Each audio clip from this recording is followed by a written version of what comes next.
අපේ ස්වාමින් වහන්ස මේ ජීවමාන බුදුරදුන් රුවන්වැලි මහා සෑ සමිඳුන් පිළිබඳව අපි මුලින්ම සිහිපත් කරමු. සියලු දෙනාටම තෙරුවන් සරණ ප්‍රාර්ථනා කරනවා. ඇත්තටම ශාලිකා නෝනා අපි ඉන්න මේ රට ගත්තම ලෝකේ තියෙන උතුම්ම රට නෙවෙයි මේ විශ්වයේම තියෙන උතුම්ම රට කිව්වොතින් මං හිතනවා නිවැරදි. හේතුව තමයි බුදුරජාණන් වහන්සේ මේ ලෝකයට පහළ වෙලා උන්වහන්සේ නිර්මල දහමක් මේ ලෝකයට දේශනා කරලා ඒ භාග්‍යවතුන් වහන්සේගේ දිවසින් උන්වහන්සේගේ ප්‍රඥාවෙන් දැකලා අදිෂ්ඨාන කරපු රටක තමයි අපි මේ ජීවත් වෙන්නේ. එහෙමයි. එවන් වූ රටක තිබෙන විශේෂම ස්ථානයක් තමයි මේ රුවන්වැලි මහා සෑය කියලා කියන්නේ. මේ කතාව මිනිත්තුවකින් සිහිපත් කරනවා නම් භාග්‍යවතුන් වහන්සේ පිරිනිවන් පෑවයින් පස්සේදී උන්වහන්සේ අදිෂ්ඨාන කරපු විදියට තමයි මේ ශාසනය පවතින්නේ. එහෙමයි ස්වාමීන් වහන්සේ. අපි ඉස්සරහට පිළිබඳව කතා කරමු. භාග්‍යවතුන් වහන්සේ මේ ශාසනය පවතින්න උන්වහන්සේගේ ධාතුන් වහන්සේලා අදිෂ්ඨාන කළා. මේ විදියට තමයි ධාතුන් වහන්සේලා ඉතුරු වෙන්න ඕන කියලා. එතකොට ප්‍රධාන ධාතුන් වහන්සේලා තියෙද්දී අනිකුත් ධාතුන් වහන්සේලා සියල්ලක්ම ද්‍රෝණ 8කට බෙදුණා. ධර්මයේ දැක්වෙන මේ ද්‍රෝණ 8 පිළිබඳව ප්‍රමාණය කොච්චරයිද කියලා අපිට හරියට කියන්න බෑ. නමුත් පැරණි ගණන් මිනුමක් තිබෙනවා. සමහර ලාවට මම මේක දැනගත්තු ක්‍රමවේදය හරියන්නත් පුළුවන් වැරදි වෙන්නත් පුළුවන්. පැරණි ගණන් ක්‍රමයක් තමයි මිට 4ක් පත 1යි පත 8ක් නැලි 1යි නැලි 32ක් ද්‍රෝණ 1යි. මෙන්න මේ ක්‍රමයට අනුව මේ ද්‍රෝණයක් කියන ගාන හඳුනා ගන්න පුළුවන්. එතකොට ද්‍රෝණයක් කියන ප්‍රමාණය ගත්තම අතිවිශාල ප්‍රමාණයක්. ඇත්තටම අතිවිශාල ප්‍රමාණයක් වෙන්නේ සාමාන්‍ය මිනිසුන්ට වඩා භාග්‍යවතුන් වහන්සේගේ ශරීරය ප්‍රමාණයෙන් විශාල නිසා. එතකොට මේ ද්‍රෝණ 8ම ස්ථාන 8ක තියාගෙන වන්දනා කරා එකල රජදරුවෝ. පසුව කාශ්‍යප මහරහතන් වහන්සේගේ උපදෙස් පරිදි අජාසත් රජතුමා ද්‍රෝණ 7ක් එකට එකතු කරලා ශාලිකානෝන සෑයක් ඉදි කරනවා. එහෙමයි. ඒ සෑයේ තිබිච්ච ධාතුන් වහන්සේලා තමයි පසුකාලීනව අපේ ධර්මාශෝක රජතුමා 84000ක් වෙහෙර විහාර හදලා එතුමා භාග්‍යවතුන් වහන්සේගේ මේ ධාතුන් වහන්සේලා තැන්පත් කරන්නට යෙදුනේ. එතකොට ඒ ද්‍රෝණ 7ක් එහෙම විකාශනය වුණා. හැබැයි එක ද්‍රෝණයක් ඉතුරු වුණා. ඒ ඉතුරු වෙච්ච ද්‍රෝණය තමයි රාමගාම කියන නගරේ ඉතුරු වෙච්ච ද්‍රෝණය. ඒ ධාතුන් වහන්සේලා එතන වැඩ ඉන්නකොට ගම් වතුරකින් ඒ ගම යට වෙද්දී අර ද්‍රෝණය ගහගෙන ගිහිල්ලා නාගලෝකයේ තැන්පත් වෙනවා. නාගලෝකේ නාගයින් ওই ද්‍රෝණය තියාගෙන වන්දනා කරලා තියෙන ශාලිකානෝන චෛත්‍යයක් හදලා තියෙනවා. ඒ චෛත්‍ය සලපතල මළුව හදලා තියෙන චන්ද්‍රකාන්ති පාෂාණයකින්. එහෙමයි. සෑය හදලා තියෙන්නේ වටිනාම මැණික් වලින්. දැන් කෙනෙක් කියන්න පුළුවන් ඒ සෑය එහෙනම් කුඩා ඇති කියලා. නෑ. අති විශාල සෑයක් තමයි හදලා තියෙන්නේ.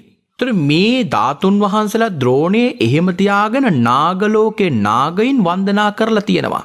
අපේ දුටුගැමුණු රජතුමා මේ රුවන්වැලි සෑය හදලා ඉවරුනාම බැලුව කොහොමද මෙතනට දැන් ධාතුන් වහන්සේලා වඩම්වන්නේ?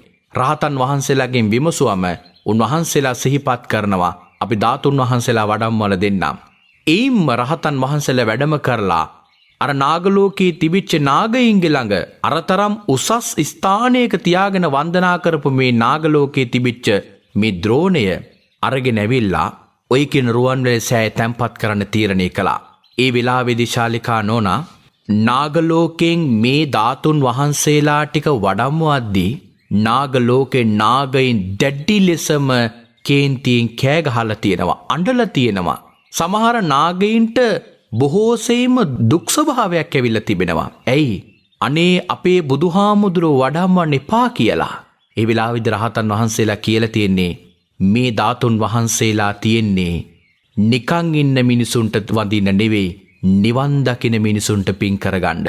එහෙම කියලා තමයි අරතරම් වටින තැනක තිබිච්ච ධාතුන් වහන්සේලා වඩම්වලා මේ රුවන්වැලි මහා සෑය තැන්පත් කළේ. එහෙමයි. රුවන්වැලි මහා සෑයේ මේ ධාතුන් වහන්සේලා වැඩ ඉන්නේ ශාලිකා නෝනා බටහිර දිසාව බලාගෙන. අපි මේක කලින් සිහිපත් කරලා තියෙනවා පන්සිල් මළු වැඩසටහනේදීම. බටහිර වාහල් කඩ පැත්ත බලාගෙන තමයි භාග්‍යවතුන් වහන්සේ වැඩ ඉන්නේ. අපේ ස්වාමීන් වහන්සේ දැන් අපි රුවන්වැලි මහා සෑ සමිඳුන් වැඩ වාසය කරන ඒ උතුම් ස්ථානයට සලපතුල මළුවට අපි ඇතුල් වෙනවා. ඉන් අනතුරුව කොයි පාර්ශවෙන්ද අපේ ස්වාමීන් වහන්සේ අපේ ජීවමාන බුදුරජාණන් වහන්සේ බඳු ඒ සර්වඥ ධාතුන් වහන්සේලා වැඩ වාසය කරන්නේ? ඔව් ඇත්තරම ශාලිකා නෝනා හොඳ කරුණක් මේක. රුවන්වැලි මහා සෑයට ඇතුල් වෙන ප්‍රධාන දොරටුව තියෙන්නේ දකුණු පැත්තෙන්. එහෙමයි. රුවන්වැලි මහා සෑයට ඇතුල් වෙන මේ දොරටුවෙන් අපි යන්නට ඕන බටහිර වාහල් කඩට. එහෙමයි ඒ බටහිර වාහල් කඩට යනකොට යන්න ඕන අපි දකුණු අත චෛත්‍ය පැත්තට හරවාගෙන. නිවැරදි ස්වාමීන් වහන්සේ. ඒක කියනවා දක්ෂිනාවර්තව ගමන් කරනවා කියලා. එහෙමයි. ඇතම් දෙනෙක් අපි දැකලා තිනවා වමින් යනවා. ඒකට කියනවා වාමං කත්වා කියලා. වමින් යනකොට වැඩෙන්නේ අකුසල් කියලා, දකුණු පසින් යනකොට දක්ෂිනාවර්තව යනකොට වැඩෙන්නේ කුසල් කියලා ජාතක කතාවක ධම්ම දේවපුත්ත ජාතක කතාවේදී බුදුරජාන් වහන්සේ දේශනා කරලා තියෙනවා. එතනදී හේතුවක් කාරණයක් පැහැදිලි කරනවද ස්වාමීන් වහන්සේ? ඇත්තටම මම දකින විදියට එතන ඇත්තේ ගෞරව සම්පන්න භාවයක්. එහෙමයි ස්වාමීන් වහන්සේ. මොකද දක්ෂිනාවර්තව ගමන් කරන එක, පිටුනොපා ගමන් කරන එක, එකත් පස්ව හිඳින එක, මේ වගේ දේවල් විශේෂයෙන්ම එකල ශ්‍රද්ධාවන්ත පුද්ගලයෝ අනුගමනය කරලා තියෙන දේවල්. අපි දක්ෂිණ පාර්ශව අපේ රුවන්වැලි මහා සෑ සමිඳුන්ට අපි වන්දනාමාන කරන්න කියන කාරණය. එතනදී කාරණේ පැහැදිලි වුණා. ඉන් අනතුරු අපේ ස්වාමීන් වහන්සේ. ඉන් පසුව ඒ දකුණු අත චෛත්‍ය පැත්තට බර කරගෙන එහෙම ගිහිල්ලා යන්න ඕන අපි බටහිර දිසාවේ තිබෙන වාහල් කඩට. එහෙමයි. එතකොට දැන් ඔය හැම චෛත්‍යයකම තිබෙනවා වාහල් කඩවල් 4ක්. ඒ 4 තියෙන්නේ හරියටම 4 දිසාවට පැරණි චෛත්‍යයන් පිළිබඳව මේක වගකීමකින් කියන්න පුළුවන්. නමුත් මෑත කාලීන ඉදිවන චෛත්‍යයන් පිළිබඳව හරියට වගකීමකින් 4 දිසාවටමද මේ වාහල් කඩ තියෙන්නේ කියන වගකීම හරියට ගන්න අමාරුයි. මොකද මේ දහම් කරුණ බොහෝ අතර ජනප්‍රිය නැති නිසා. ඉතින් අපි මේ කරුණ පැහැදිලි කරන්නේ ඔබගේ දැනගැනීම පිණිස. ඒ බටහිර පැත්තේ වාහල් කඩ පැත්තට යන්නේ ඇයි? එතන ගිහිල්ලා වඳින්නේ ඇයි? ඇයි අපිට චෛත්‍ය ඕන පැත්තකින් වැන්දම ඒ පින ලබන්න බැරිද? මෙහෙම ප්‍රශ්න මතුවෙන්න පුළුවන්. ශාලිකා නෝනා එතන ගිහිල්ලා වඳින්නේ ඒ විදියට ඔය ද්‍රෝණයක් ධාතුන් වහන්සේලා අපි කෝ රුවන්වැලි සෑයේ වැඩ ඉන්නවා කියලා. ඒ වැඩ ඉන්න විදිය ගත්තම ශාලිකා නෝනා හරිම ආශ්චර්යයි. භාග්‍යවතුන් වහන්සේ මේ රුවන්වැලි සෑයේ වැඩ ඉන්නේ නෝනා ජීවමාන බුදුරජාණන් වහන්සේ පිරිනිවන් මංචකේ වැඩ හිටපු ආකාරයට. එහෙමයි. උන්වහන්සේ බටහිර පැත්ත බලාගෙන සිංහ සෙයියාවෙන්. එතකොට ඒ වාහල් කඩේ එක පැත්තකට තමයි හසු වෙන්නේ භාග්‍යවතුන් වහන්සේගේ සිරස. එහෙමයි ස්වාමීන් වහන්සේ. අනිත් වාහල් කඩට හසු වෙන්නේ භාග්‍යවතුන් වහන්සේගේ ශ්‍රී පතුල්. ඊළඟ වාහල් කඩ නැගෙනහිර පැත්තේ වාහල් කඩට හසු වෙන්නේ භාග්‍යවතුන් වහන්සේගේ පසුපස. එතකොට කෙනෙක් වන්දනා කරනකොට ඔන්න ස්ථාන 4 දැනගෙන වන්දනා කරන්නට ඕන. එහෙමයි ස්වාමීන් වහන්සේ. එතකොට බටහිර පැත්තේට ගිහිල්ලා අපි වන්දනා කරනකොට වන්දනා කරන්නේ නැගෙනහිර පැත්තට. මොකද බටහිර පැත්ත බලාගෙනනේ බුදුහාමුදුරු වැඩ ඉන්නේ. බුදුහාමුදුරු වැඩ ඉන්නේ එතන පිරිනිවන් මංචකේ භාග්‍යවතුන් වහන්සේ වැඩ හිටපු විදියට. එහෙමයි ස්වාමීන්. එතකොට එතනදි වන්දනා කරනකොට උන්වහන්සේට අපි වඳින්න ඕනේ ඒ සංඥාවෙන්. අපේ ස්වාමීන් වහන්සේ දැන් මේත් බුද්ධ අධිෂ්ඨානයක්මද අපේ ස්වාමීන් වහන්සේ? එහෙමයි. බුද්ධ අධිෂ්ඨානයක්ම තමයි මෙතන තියෙන්නේ. එහෙමයි. මොකද භාග්‍යවතුන් වහන්සේ දැක්කා දෙවනිවර ලංකාවට වැඩම කරපු වෙලාවේ මේ ස්ථානයේ මෙන්න මේ වගේ චෛත්‍යයක් ඉදි වෙන බව. එතකොට එතනට ගිහිලා අධිෂ්ඨාන කරා. ඒ ස්ථානයේදී තමයි භාග්‍යවතුන් වහන්සේ මෙතන රැකගෙන යන්න දෙවි කෙනෙක්පත් කරනවා. ඒ දිවිරාජෝත්තමයන් වහන්සේ තමයි විශාල රූප දිවිරාජෝත්තමයන් වහන්සේ. එහෙමයි ස්වාමීන් වහන්සේ. හැම අවස්ථාවකදීම මේ කරුණ මතක තබා ගත යුතුම දෙයක්. රුවන්වැලි මහා සෑය අභියස මොන පින්කම කළත් පින්කමට මත්තෙන් ආරම්භයක් ගන්න පුළුවන් නම් භාග්‍යවතුන් වහන්සේගේ අධිෂ්ඨානයෙන් මේ ස්ථානය මේ බුද්ධ ශාසනය අවසාන වෙනකම්ම ධාතු පරිනිර්වාණය වෙනකම මේ ස්ථානය ආරක්ෂා කරන විශාල රූප දිව්‍ය රාජ්‍යෝත්තමයන් වහන්සේ ප්‍රධාන සියලු ආරක්ෂක දිව්‍ය රාජ්‍යෝත්තමයන් වහන්සේලා මේ ස්ථානයට වැඩම කරත්වායි කියන ආරාධනාව කිරීම සත්පුරුෂ අපගේ උතුම් වගකීමක් ඒක. එහෙමයි ස්වාමීනි. ඉන් අනතුරුව ඒ ස්ථානයේ ඒ දිව්‍ය රාජ්‍යෝත්තමයන් වහන්සේට අපි පින් අනුමෝදන් කරන විශේෂම නම කියලා. මේ ස්ථානය අප්‍රමාදීව ආරක්ෂා කරන විශාල රූප දිව්‍ය රාජ්‍යෝත්තමයන් වහන්සේට මේ පින් අනුමෝදන් වේවා කියලා. මොකද බොහෝ දෙනෙක් මිත්‍යාදෘෂ්ටික දිව්‍ය මණ්ඩලයේ නම් දැනගෙන හිටියට මේ රටේ සම්මාදිට්ඨික දිව්‍ය මණ්ඩලයේ නම් දැනගත්තු ප්‍රමාණය ඉතාමත්ම අල්පයි. එහෙමයි. අපි පසුගිය කාලයක පන්සිල් මළුව වැඩසටහනකදීම මේ නම් එකින් එක පැහැදිලි කරා. බොහොම සතුටු වෙන්න ඕන කරුණක් තමයි ඒක. අපි විදේශ රටවල වැඩියම ලංකාවෙත් බොහෝ තැන්වල ගියා. මේ කරුණ බොහෝ දෙනෙක් අතර ජනප්‍රිය වෙලා තිබුණා. මේ ස්ථානයන් වල වැඩ ඉන්න දෙවිවරු. එහෙමයි ස්වාමීන් වහන්සේ. ඒ කාරණේ ඊටමත් වැදගත්. සම්මයදෘෂ්ටික දිව්‍ය ශක්තිමත් වෙනවා කියලා කියන්නේ ඇත්තටම බුද්ධ ශාසනයේ චිරස්ථිතිය වගේම ඔබේත් මගේත් ආරක්ෂාව තවදුරටත් තහවුරු වෙනවා කියන්නේ. අනිවාර්යයෙන්ම ශාලිකා නෝනා දැන් සම්මාදිට්ඨික දෙවිවරු බලන්නේ බුද්ධ ශාසනය ගැන විතරයි. එහෙමයි ස්වාමීන් මේ ලංකාවේ ඉන්න මිනිස්සු ගැන සම්මාදිට්ඨික දෙවිවරු බලන්නේ නැහැ. හේතුව තමයි සම්මාදිට්ඨික දෙවිවරු නොබලන්නේ ඒ සම්මාදිට්ඨික දෙවිවරු ගැන ලංකාවේ මිනිස්සු නොදන්නා නිසා. ඒ නිසා දැන් අපි අද කාලේ කතා කරන මේවා නමින් සිහිපත් කළත් කිසිම ගැටලුවක් නැහැ. ඔය අද කාලේ කතා කරන විෂ්ණු දෙවියන්, කතරගම දෙවියන්, පත්තිනි දෙවියන්, විභීෂණ දෙවියන්, නාත දෙවියන්, ඊළඟට කළුබණ්ඩාර දෙවියන්, කළුකුමාර දෙවියන්, කාලි දෙවියන් මේ කියන සියලුම නාමයන්, සරස්වතී දෙවියන්, ගණ දෙවියන්, කතරගම දෙවියන් මේ සියලුම දිව්‍ය මණ්ඩලයේම අයිති ශාලිකා නෝන හින්දු ආගමට. හින්දු ආගම. අපේ ආගමට නෙවෙයි. මේක අපි ඒ දෙවිවරුන්ට පහර ගහන්නවත්, ඒ දෙවිවරුන්ගේ අගුණයක් කතා කරනවත් මේ අවස්ථාව යොදා ගන්න සුදුසු නැහැ. මොකද ඒ ආගමික අය ඒ දෙවිවරු වන්දනා කරට කමක් නැහැ. එහෙමයි. අපේ ආගමේ ඉන්නවා සම්මාදිට්ඨික දෙවිවරු. ඒ දෙවිවරු හරියට ගත්තම කිසියම්ම ඉහළ රාජ්‍ය නිලධාරියෙක්ගේ ළඟ ඉන්න සාමාන්‍යම ඉන්න සාමාන්‍ය වැසියන් හා සමානයි. එතකොට අපිට ඉහළම රාජ්‍ය නායකයාගෙන් වැඩක් කරගන්න ඕන තැනදී අර සාමාන්‍ය සේවකයෙකුගෙන් වැඩක් කරගන්න වගේ වැඩක් තමයි මේ මිත්‍යාදෘෂ්ටික දෙවියන්ගේ පසුවස යෑම. මොකද මිත්‍යාදෘෂ්ටික දෙවියන්ට කළ යුතු දෙයක් නැහැ, කළ හැකි දෙයක් නැහැ. සම්මාදිට්ඨික දෙවිවරුන්ට තමයි මහා බලයක් තියෙන්නේ සෑම දෙයක්ම කරන්න. එහෙමනම් අපි මේ රුවන්වැලිත් මහා සෑයේ වැඩ ඉන්න ඒ අප්‍රමාදීව ආරක්ෂා කරන විශාල රූප දිවිරාජෝත්තමයන් වහන්සේට පින් අනුමෝදන් කිරීම අනිවාර්යම කරන්නට ඕන. එතකොට භාග්‍යවතුන් වහන්සේ එතනට වැඩම කරලා උන්වහන්සේ ඒ ස්ථානය තුළ විශාල රූප දෙවියන්ට ආරාධනා කරනවා මේ සම්බුද්ධ ශාසනය ඉවර වෙනකම්ම අනාගතයේ ඉදිවන මේ රුවන්වැලි මහා සෑයේ ධාතුන් වහන්සේලා ආරක්ෂා කරගෙන යන්න කියලා. මේ ශාසනය ඉවර වෙනකම්ම ඔය රුවන්වැලි මහා සෑයට අල්ප මාත්‍ර හානියක් කරන්න කිසිවෙකුට බැහැ. ඔය රුවන්වැලි සෑය අභිබවා කිසිම ස්ථානයක්, يعني චෛත්‍යයක් ඉදි කරන්න කිසිවෙකුට හැකියාවකුත් නැහැ මේ කෝටි ලක්ෂයක් සක්වල තුලම. මේ කෝටි ලක්ෂයක් සක්වල තුලම හැකියාවක් නැහැ. එමනම් අපි කතා කරපු කාරණාවට ප්‍රවේශ වෙමු. භාග්‍යවතුන් වහන්සේ වැඩ ඉන්නේ බටහිර දිසා බලාගෙන අපි වන්දනා කරන්නට ඕන ගිහිල්ලා බටහිර පැත්තේ වාහල් කඩ. ඒ වාහල් කඩ ගැන මොකද දැන් ඕක වෙලා තියෙන ශාලිකා නෝන දැන් මේක කියනකොට කෙනෙක් කියාවේ එහෙමනම් දැන් අපි ওই සෑය ළඟට යනකොට මාලිමාවක් අරගෙන යන්න වෙයිද? එහෙමයි. මේවැනි ප්‍රශ්නනේ මිනිසුන්ට තියෙන්නේ. ඇත්තට මේක අපේ ලංකාවේ මිනිසුන්ගේ ප්‍රඥාවේ ප්‍රමාණයක්. මොකද අද කාලේ අපිට යන්ත්‍ර සූත්‍ර නැතුව කිසිවක් කරන්න බෑ. ඒ අතීතයේ හිටපු මිනිසුන්ට ඕක ප්‍රශ්නයක් නෑ. මොකද අතීතයේ හිටපු අයට ශාලිකා නෝනා ඔරලෝසුවක් අවශ්‍ය වුණේ නෑනේ. ඒ වුණාට වෙලාවට වැඩ කරා. සහ ඉර යන විදිහ, ඉර තියෙන ස්ථානය අනුව හැම දෙයක්ම ඔවුන් දන්නවා. අද අපි සමහරලාට ඔරලෝසු තිබිලත් වෙලාවට වැඩ කරන්න හැනේ. සමහරලාට නමුත් ඒ ඔරලෝසු නැති මිනිස්සු හොඳට වෙලාවට වැඩ කරා. මොකද ඔවුන් දන්නවා වෙලාව. එහෙමයි. කාලය හැම දෙයක්ම දන්නවා. දැන් මෙතන කියන්න තියෙන ශාලිකා නෝනා ඒ කාලේ මිනිස්සු දන්නවා සතර දිසාව කොහොමද තියෙන්නේ. ඒක එහෙමනම් මම අද ලංකාවේ මිනිසුන්ට දැනගන්න මේ කරුණ ගැන පොඩි මතක් කිරීමක් කරන්නම්. අපේ ස්වාමීන් වහන්සේ අපි එතනින් එහාට තවදුරටත් සාකච්ඡා කරමු. ඔව්, ඇත්තරම ශාලිකා නෝනා දැන් භාග්‍යවතුන් වහන්සේ වැඩ ඉන්නේ අපි කිව්වා බටහිර දිසාව කියලා. එහෙමයි. එතකොට බටහිර දිසාව බලාගෙන භාග්‍යවතුන් වහන්සේ වැඩ ඉන්නකොට අපි සිහිපත් කළා ඒ ස්ථානෙට ගිහිල්ලා තමයි කෙනෙක් වඳින්නට ඕන.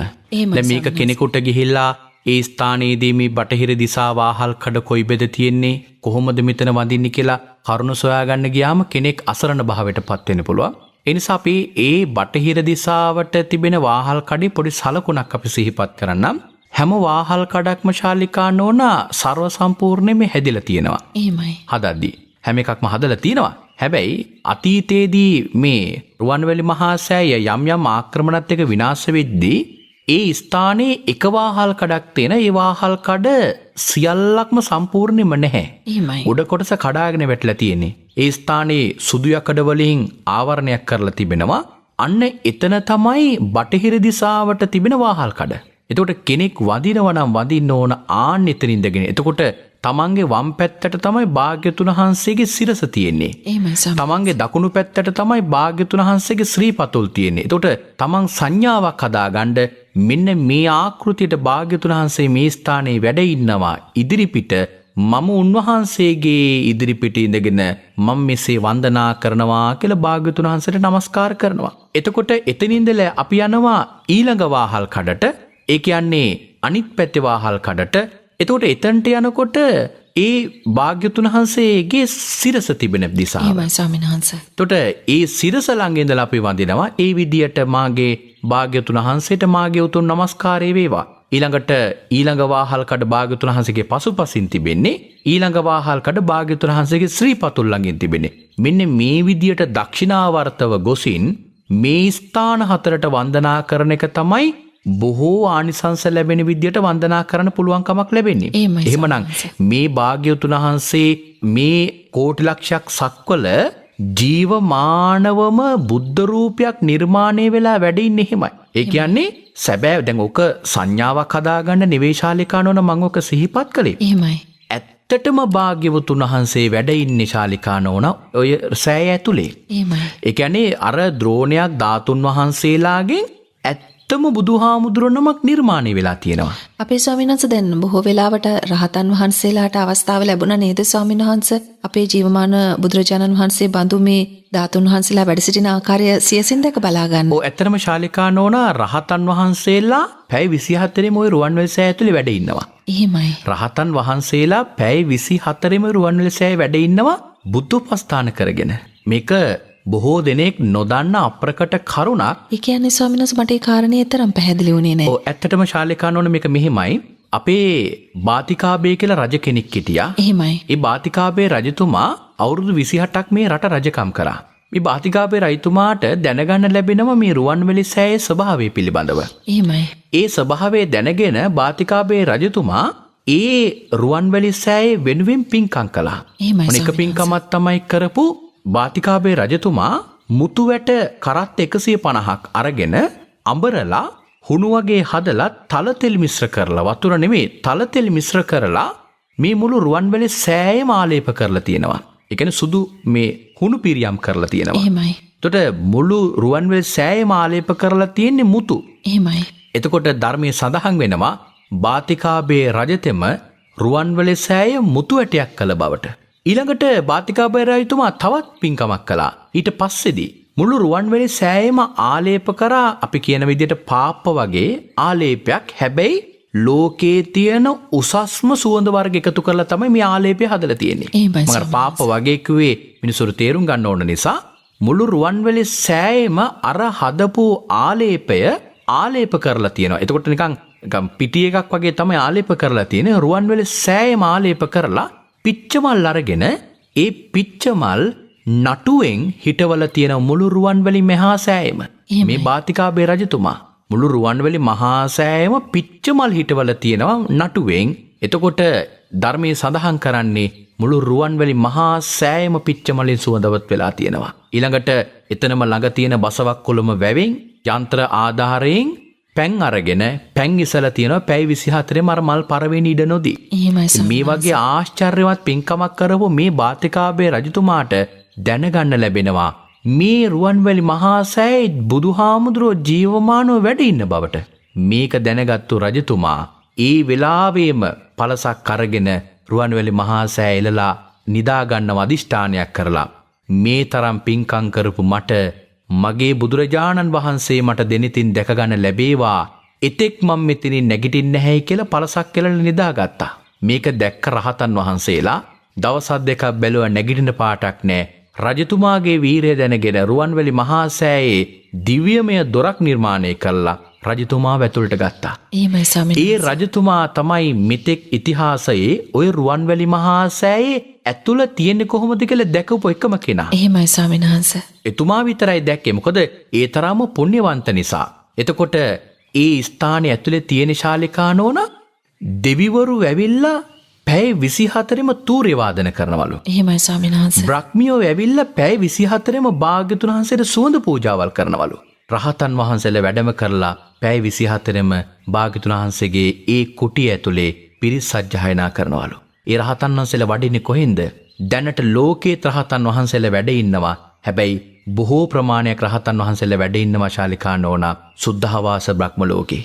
එහෙමයි ඒ ස්වාමීන් වහන්සේ. සුද්ධාවාස බ්‍රහ්ම ලෝකෙන් නිරන්තරයෙන්ම රහතන් වහන්සේලා වැඩම කරලා එක සොළු මොහොතක් ඉඩ නොදී පැය 24ෙම ඒ භාග්‍යතුන් වහන්සේ වෙනුවෙන් පිරිස් සජ්ජායනා කරනවා. අපි අදටත් මේ වඳින මීය දවසේ මේ පින්කම කරන්නට යෙදුණු මේ මහා සෑය ඇතුලේ ගර්භයේ ඇතුලේ අදටත් මේ වෙලාවෙත් ඒ උතුම් රහතන් වහන්සේලා බුද්ධ පූජාව සිද්ධ කරගෙන තමයි උන්වහන්සේලා වැඩ ඉන්නේ. එහෙමනම් ස්වාමීන් වහන්සේ කොයිතරම් සංයමයකින් අපි මේ ස්ථානයට ආ යුතුද? අනිවාර්යයෙන්ම ශාලිකා නෝනා බොහෝ දෙනෙක් පින්කම් කරන්න පුදුම උනන්දුවක් තියෙනවා. එහෙමයි ස්වාමීන් වහන්සේ. හැබැයි පින්කම අවසානයේදී ඒ පින්කම සිදුවෙච්ච ස්ථානයේ පිරිසුදු කිරීමේ කාර්යභාරය පැවරෙන්නේ වෙනම පිරිසක් ඉන්න ඕන එහෙමයි. එකට. සමහර වෙලාවට ඊළඟ පින්කම කරන ඇත්තෝ වෙන්න පුළුවන් ඒ ස්ථානය පිරිසුදු කරලා ඒ පින්කමට සූදානම් වෙන්නේ. එහෙමයි. මේ දෙකම විය යුතුයි.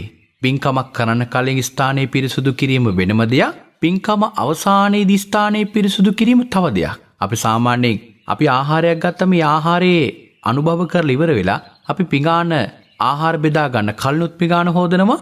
ආහාර බෙදාගෙන අපි අනුභව කරලා ඉවරුණෙන් පස්සේදීත් ඒ පිඟාන සෝදනවා. එහෙමයි. එතකොට මේ වගේ අපි හැම දෙයක්ම ආරම්භයකොත් අවසානයකොත් තියෙන්නට ඕන. බොහෝ දෙනෙක් මේ අවසානය ගැන අවධානය යොමු කරනවා හරි අඩුයි. අවසානයේ වෙන්නට ඕන ඕනෑම ස්ථානයක පින්කමක් කරලා ඉවරුනම ඒ ස්ථානයේ පිරිසුදු කිරීම තමයි අවසානය කියන්නේ. එහෙමයි ස්වාමීන් වහන්සේ. අපි දකිනවා විහාරස්ථානයකට ගියත් බුදුරජාණන් වහන්සේ පුදන්නට විවිධ දේ අපි ඊටම ශ්‍රද්ධාවෙන් සිද්ධ කරනවා. නමුත් ඒ දේවල් අර එහෙමම දාලා එතන අපවිත්‍ර වෙන විදිහට සතුන් නැවිල්ලා එතන අපවිත්‍ර කරන විදිහට බුදුරජාණන් වහන්සේට එතන වැඩ සිටින්නට බැරි වෙන ආකාරයට ඒ භූමිය ඒ විදිහටම තියලා තමයි අපි ඉවත් වෙන්නේ. බලවත් අකුසලයක් නේද ස්වාමීන් වහන්සේ? බොහෝ අකුසල් රැස් වෙන දෙයක් ශාලිකාන්න ඕන මේ කාර්යය. එහෙමයි. මොකද දැන් අපි යම්කිසි ස්ථානයකට ගිහිල්ලා යම් පූජාවක් කරාම ඒ ස්ථානයේ වැඩ ඉන්න කෙනා ඒ ස්ථානයේ අවට දේවල් පිළිබඳව යම් විමසීමක් නොකර වැඩ ඉන්නවා නම් එතකොට ඒ ස්ථානයට යම් පූජාවක් කරලා ඒ පිරිසුදු කිරීමේ කාර්යභාරය කළ යුතු අපි. එහෙමයි. දැන් අපි රුවන්වැලි මහා සෑය ළඟ යම් පින්කමක් කරලා ඒ ස්ථානයේ පිරිසුදු නොකර එනවා කියලා කියන්නේ එතකොට පිරිසුදු කිරීමේ කාර්යභාරය පවර්ලෙන්නේ කාටද අපි? එහෙමයි ස්වාමීන් වහන්සේ. හරියට නිකන් බුදුහාමුදුරට පවර්ලෙන වගේ ඔබ වහන්සේ වෙනුවෙන් අපි පූජාව කළා. සහ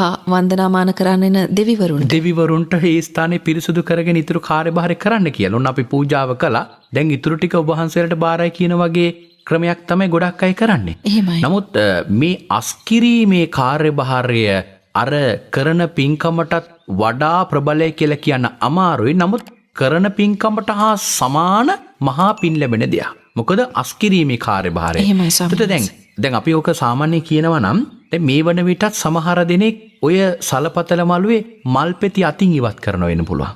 මල් ආසන වල තියෙන මල් ටික අතින් ඉවත් කරන වෙන්න පුළුවන්. එහෙමයි. සාමාන්‍යයෙන් අපි දන්නවා මල් ආසනේ ඉඳලා ඒ අපද්‍රව්‍ය දමන ස්ථානයට යන්න ටික දුරක් යන්නට ඕනේ. එතකොට දෝතට ගන්න මල් ටිකක් අරගෙන යන්න ඕන ඒ ස්ථානයට ආයෙ නැවතිනොත් මේක ටිකක් වෙහෙස කරයි. හැබැයි මේ පින්කම කරන මේ වෙලාවේ මේ පන්සල් මළුව අහනවා නම් ඔබ හිතන්න ඔබ කරන්නේ මහා පින්කමක්. ඒ තමයි ශාලිකා නෝනා සංසාරේ සියුම් ධර්ම කාරණාවල් ඉතාමත්ම පැහැදිලිව අවබෝධ කරගන්න පුළුවන් පිනකුයි ඔබ සිද්ධ කරගන්න. එහෙමයි ස්වාමීන් වහන්සේ. ඒ කියන්නේ ඔය සියුම් මල් පෙති කුණු අපද්‍රව්‍ය බුදුහාමුදුරුවෝ වැඩ ඉන්න තැන ස්ථානෙන් ඉවත් කරන එකේ ආනිසංසය තමයි සංසාරේ සියුම්ම ඥානෙ දියුණු වෙනවා. එහෙමයි. සියුම් දේවල් තේරුම් කරගන්න. ඒතකොට දැන් ඕනෑම දෙයක තියෙනවා ශාලිකා නෝන සියුම්ම හිතන්න ඕන දෙයක්. හැබැයි දැන් අපි මොකක් හරි කාර්යයක් කරද්දී අර සියුම්ම හිතන්න ඕන තැන මගහැරෙන නිසා තමයි ගොඩක් දේවල් වරදින්නේ. එහෙමයි. එතකොට ඒ සියුම්ම හිතන්න ඕන තැන හරි වටිනවා. අපි රැස්සාවක් කරද්දිත් අපි අධ්‍යාපනය කරද්දිත් අපි වෙන වැඩක් කරද්දිත් විශේෂයෙන්ම ධර්මය අවබෝධ කරගනිද්දී මේ සියුම්ව හිතන්න ඕන තැන මග ඇරෙනකොට ලොකු වරදක් සිද්ධ වෙනවා. මෙන්න මේක ශාලිකා නෝනා වෙන්නේ සංසාරේ සියුම් පින්කම් නොකරපු නිසා. ඒ කියන්නේ අර මල් පෙති ඉවත් කිරීම, කුණු අපද්‍රව්‍ය ඉවත් කිරීමේ පින අපි කරගෙන නැති නිසා. එහෙමයි සමහර. ඒතර එහෙමනම් මේ කරන හැම කෙනෙකුටම ඔබ හොඳට අවබෝධ කරගන්න මේ කරන පින්කම්මකට මහා පිනක් සිද්ධ වෙනවා. ඒ තමයි සංසාරේ සියුම්ම තමන්ගේ ඥානෙ දියුණු කරගැනීමේ හැකියාවක් ලැබෙනවා. ඒක විශේෂයෙන්ම අපේ තථාගත ධම්ම තුල විස්තරාත්මකව පැහැදිලි වෙන කරුණක්. ඒත් අපි ඒ සියුම්ව ඥානෙ වෙහෙසවලා එවැනි පින්කමක් කරන එක මං හිතනවා මේ ලෝකේ ජීවත් වෙන හැම කෙනෙකුටම මහා ආදර්ශයක්. ඉතින් ඔබ පන්සලක පින්කමක් කරා, ඔබ කිසියම් තැනක පින්කමක් කරත් අපි හිතමු භාග්‍යවතුන් වහන්සේගෙන් බුද්ධ පූජාව තබනවා ඔබ. එහෙමයි ස්වාමීන් වහන්සේ. තබල ඉවර වෙලා උන්වහන්සේ වෙනුවෙන් ඒ ස්ථානයේ පැයක් තබන්න. සමහර අය කරන්නේ පූජාව තියලා ගාති කියලා ඉවර වෙලා අස් කරලා එනවා. ඒ තමන්ට ඉක්මනට එන්න ඕනේ. එවැනි දේවල් නිසා අස් කරලා එනවා. ඒතකොට බුදුහාඳුරන්ට අර දානේ වළඳන වෙලාව දෙන්නේ අපි ගාති ටික කියන එකම විතරයි. එහෙමයි ස්වාමීන් වහන්සේ. එහෙම වෙන්න එපා. උන්වහන්සේට පූජා කරලා ඉවර වෙලා කෙටි වෙලාවකින් ඒක පූජා කරලා ඉවර වෙලා තමන් වෙනම ස්ථානයකට ගිහිල්ලා කොහො උන්වහන්සේ දානේ වළඳනකම් ගාත කියන්න පුළුවන්, පිරිත් කියන ඕන දෙයක් කරන්න. හැබැයි උන්වහන්සේට වැළඳීමේ කාර්යභාරය කරන්න අවසර දෙන්න. එහෙමයි. අවසර දීලා අපි වෙනම නිහඬව අපේ ධර්ම මානසිකාරයක් වර්ධනය කරගෙන අපි ඉන්නවා නිහඬව. ඒතර පැයක් විතර ගිහිල්ලා අපි යන භාග්‍යතුන් වහන්සේට කියනවා අවසරය ස්වාමීනි ඔබ වහන්සේ වළදා අවසන්නෝ. ඔබ වහන්සේට මේ වෙලාවේ පරිහරණය කොට අවසන්නෝ. මේ සියලුම දේවල් අපි ඉවත් කරනවා කියලා මල් ටික හරි එහෙම නැත්තම් තැබපු පානීය මේ පානයන් හරි කිසියම් යුෂ පානයක් හරි බෙහෙත් පූජාවක් හරි මේ සියල්ලක්ම ඉවත් කරනවා. ඒ භාග්‍යතුන් වහන්සේගෙන් ඉල්ලන ඔබ වහන්සේ වළදා අවසන් ටික අපි ඉවත් කරන අවසර දෙනසේක්වා කියලා ඒ ටික අරගෙන ගිහිල්ලා අපි කලින් කතා කරලා තියෙන විදියටම මේ සියලුම දේවල් අපි අපද්‍රව්‍ය හෙළන ස්ථානයකට බැහැර කරනවා. අපේ ස්වාමීන් වහන්සේ මේ අවසර ගැනීම හරිම උතුම් කාර්යයක් නේද හැම අවස්ථාවකදීම. උන්වහන්සේ ඉදිරියට යන හැම අවස්ථාවකදීම. හැම අවස්ථාවකදීම ඒක ඇත්තටම කළ යුතුයි. එහෙමයි. අපි ඒ ස්ථානෙට ඇතුල් වෙද්දී ගොඩක් දිනේ මේක නොකරන දෙයක්. ඒ ස්ථානයට ඇතුල් වෙද්දී අපි සමහරලාට දැකලා තියෙනවා දැන් මීට දින කිහිපයකට කලින් මම රුවන්වැලි මහා සෑයට ගියා මගේ මෑණියන් එක පින්කමක් කරන්න. එහෙමයි. ඒ ගියපු වෙලාවේ මම දැකපු දෙයක් තමයි දැන් දහවල් කාලේ වන විට ඒ ස්ථානයේ ගල් රත් වෙලා ටිකක් පිච්චෙන ස්වභාවයක් තියෙනවා. එහෙමයි. ගොඩක් තරුණ ළමයි මම දැකලා තියෙනවා වේගෙන් දුවගෙන එනවා රුවන්වැලි මහා සෑයට. දුවගෙන ඇවිල්ලා රුවන්වැලි මහා සෑයට ඇතුල් වෙන්නේ උසුළු විසුළු කරගෙන. සමහරලාට තරුණ ළමයි විශේෂයෙන්ම ගැහැණු ළමයි සමහරලාට අර අපි කතාවෙන් කතා කරන විදිහට උකුළු මුකුළු කරගෙන වගේ විහිළු කරගෙන ඒ රුවන්වැලි මහා සෑයට පනිනවා වගේ කරන්නේ. කියන්නේ ඒ මළුව ඇතුළට අර පඩිය උඩ ඉඳලා පනිනවා. කාපට් එකක් වගේ තියෙන තැනකට පනිනවා. එතකොට තමන්ගේ කායික අසංවර භාවයක් තියෙනවා. තමන්ගේ වාචසිකව පිටවෙන වචනවල අසංවර භාවයක් තියෙනවා. සමහරලාට ඒ ස්ථානයේ විහිළු කරනවා මේ වගේ රත් වෙන තැනක බුදුහාමුදුරු කොහොමද වැඩ ඉන්නේ වගේ ඒ වගේ විහිළු කරන අවස්ථාවල් තියෙනවා. එහෙමයි ස්වාමීන් වහන්සේ. කවුරුවත් එහෙම කරන්නට එපා. මේ පාප කර්මේ කරගන්නට එපා. ඒක භයානකයි. එහෙමනම් ඒ ස්ථානයට අර පඩි වලින් ඇතුල් වෙනකොටම ඊට මෙහා ඉඳගෙන අවසරයක් ගන්නවා. අවසරේ ස්වාමීනි මං ඔබ වහන්සේ වැඩ ඉන ස්ථානෙට මම එනවා.